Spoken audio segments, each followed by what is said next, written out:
एक दिन एक लड़की ने अपने पिता से पूछा, पापा, क्या आप कभी मेरी वजह से रोए हैं? उसके ऐसा पूछने का कारण ये था कि उसने कभी भी अपने पिता को रोते हुए नहीं देखा था। इस सवाल के जवाब में पिता ने कहा, हाँ, एक बार ऐसा कुछ हुआ था जब तुम्हारी वजह से मैं रोया था। यह सुनकर लड़की उस बात को जानने के लिए उत्सुक हो गई कि आखिर वह क्या बात थी जिसने उसके पिता को रुला दिया था।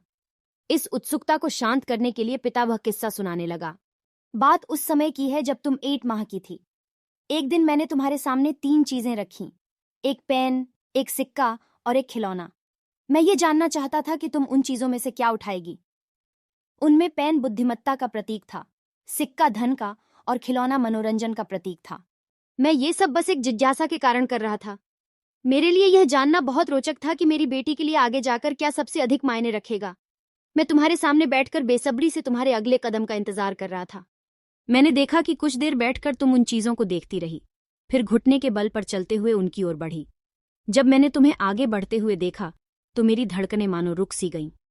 लेकिन अगले ही पल तुमने उन सभी चीजों को अपने हाथ से एक तरफ हटा दिया और आगे बढ़कर मेरी गोद में चली आई। बस यही वो पल था जब मेरा दिल भर आया था और तुम्हारी वजह से मैं रो पड़ा था। यह किस्सा सुनकर लड़की की आंखों में आंसू आ गए। Please like and subscribe this channel.